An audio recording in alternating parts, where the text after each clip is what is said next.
I wanted to give a real quick rundown of the MotorGuide W55.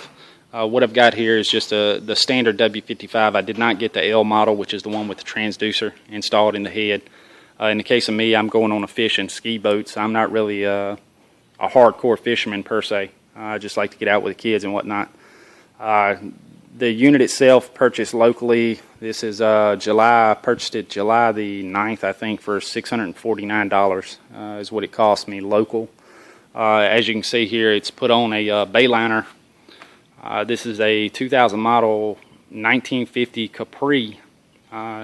Problems I ran into installation wise, as you can see here, my boat actually has the lip, so you've got the top and then it lips down into a second slanted lip here. As you can see, I did install this style bolt. I actually had to go get the unit itself came with a mounting plate as well as the 4 bolts needed to do the installation. However, the full bolts in my case, the front 2 were not long enough to make it through.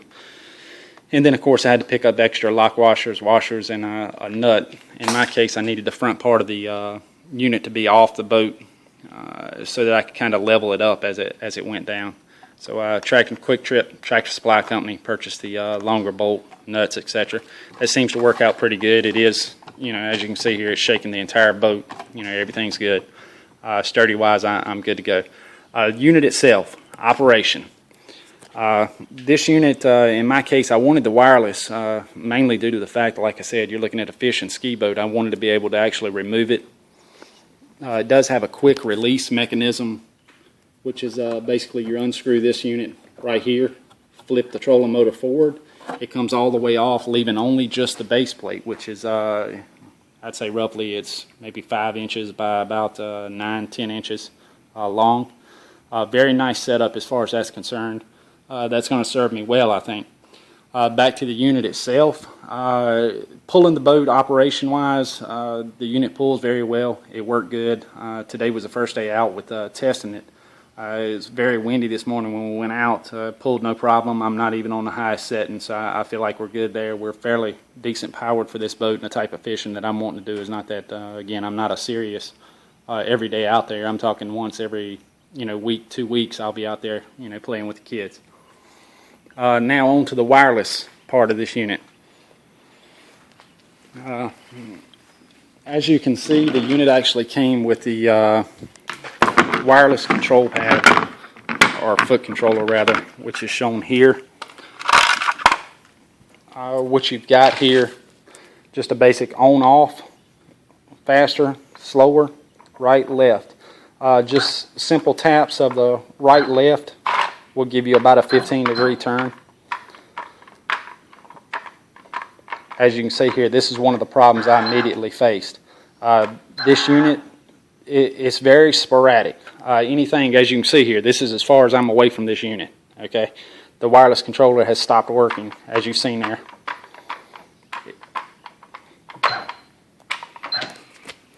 I'll go ahead and move back up here. As you can see, based on what you saw there, that's my major complaint with this thing, and I'm debating on carrying it back now. In the case of this boat here, if I get any further than this section right up through here, I'm in trouble. If I go back any further, the unit's very inconsistent. And when I say inconsistent, what this means in testing was basically you have your on off. So if I'm on and running and this unit decides to stop responding, it still remains on.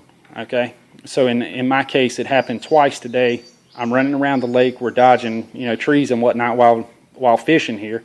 The unit stops responding.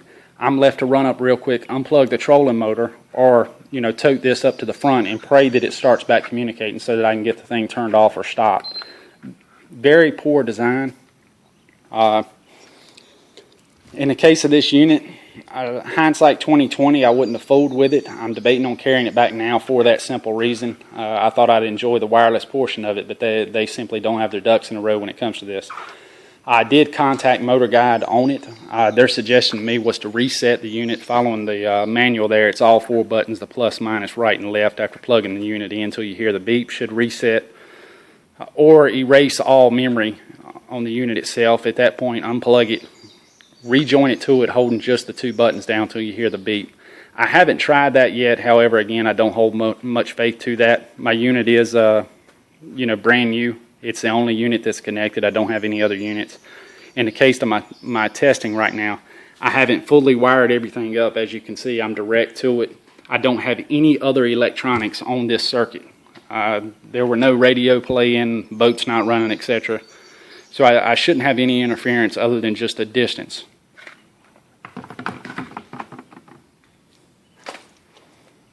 As you can see from the unit, I do have the newer model, which has got the rubber duck antenna, as you can see there.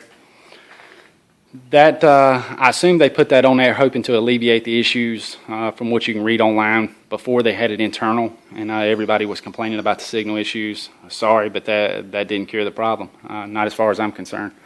Back to the operation again, just pushing with your foot, just pushing one time only. You'll see you get about a 15-degree move.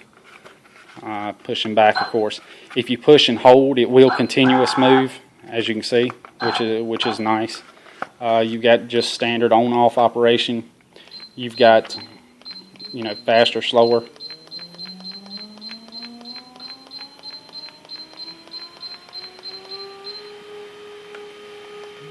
That's it. As you can see, it's moving pretty good there.